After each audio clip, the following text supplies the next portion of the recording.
So thank you everybody for your time that you're going to have in listening and watching my presentation tonight. And I'd like to thank David for all the assistance he's given me so far, and especially the tutoring on the PowerPoints, which was my first attempt. So here we go. So I'm going to, wait a second. I've also had a fault with my lighting tonight, so things are a little bit dark here. My presentation is on an insight into Psalm 118, verse 26a. And this is your modern Hebrew here, the Telehim, Psalm 118, 26, no A.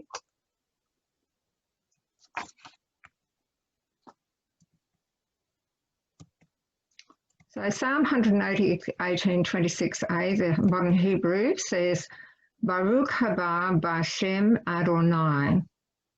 Now, I wonder what this means. We're just going to go into a little explanation with a few slides, and I'm going to cover each slide with the first one. Up the top, you'll find I have in black words that is the meaning of the Hebrew word, and in the browny colour will be it's translated into our English. So then we have the reference from Strong's Concordance for the Hebrew word. Then we'll have a Paleo-Hebrew, an ancient Hebrew language, then the modern Hebrew language, and then the transliteration, which makes it a little bit easy for us to pronounce. And so in this case, it's Baruch.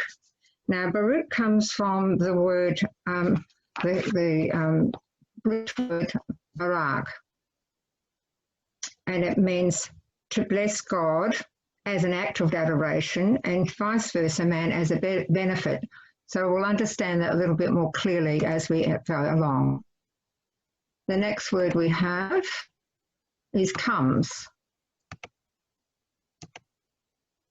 Haba. So comes is bar.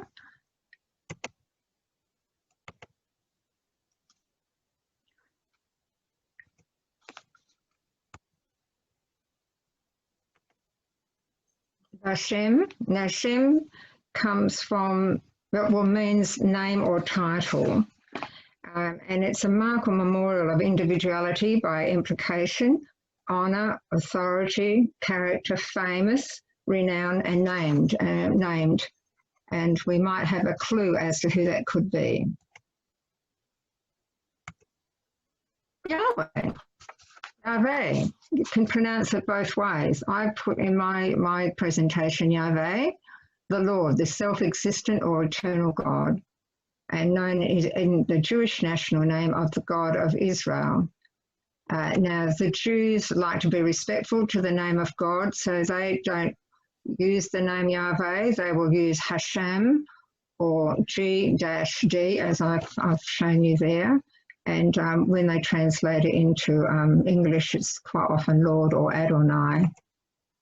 So just a little brief overview of what we've just covered. Psalm 118, 26a, Baruch haba b'Hashem Yahweh. Blessed is he who comes in the name of Adonai.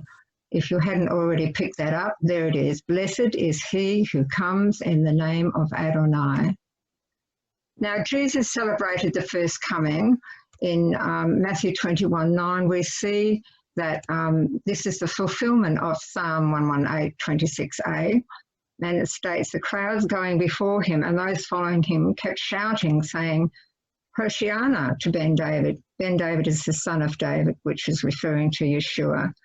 Now, I went on another research today. I've been learning loads and loads, so I decided to look up Hoshea, and it comes from the root word Strong's Concordance H3467 Yashar, which means to deliver, but the word Hoshiana, or coming from that word, also means I will save my people, deliverer, having salvation, and saviour. So isn't that wonderful? They didn't know he was a saviour at the time. Well, I'm sure they thought he was, but they didn't recognise him. Baruch haba b'Hashem Adonai, and there we go again in Hebrew. And there he is in Jerusalem. And they were all spreading their cloaks on the road, and others spread branches cut from the fields.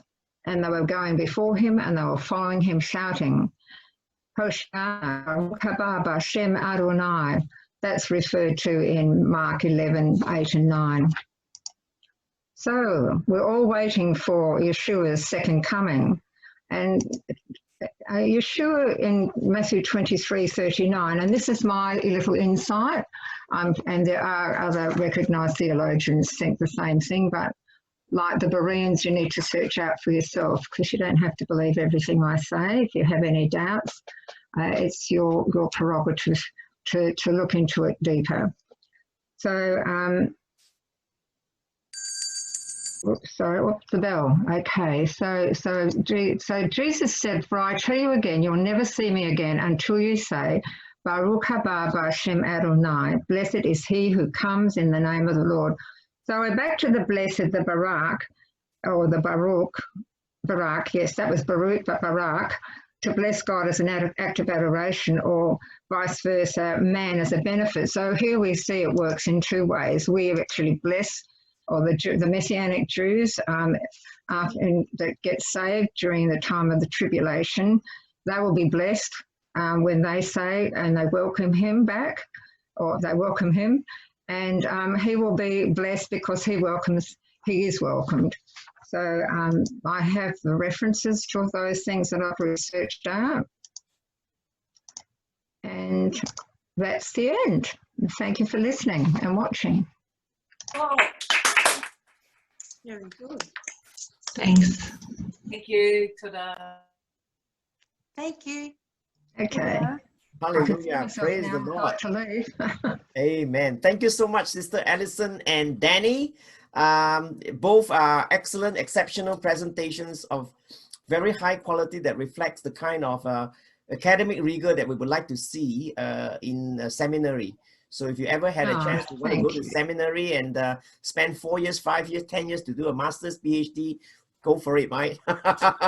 The world is your oyster. Beautiful. Thank you so much. And next,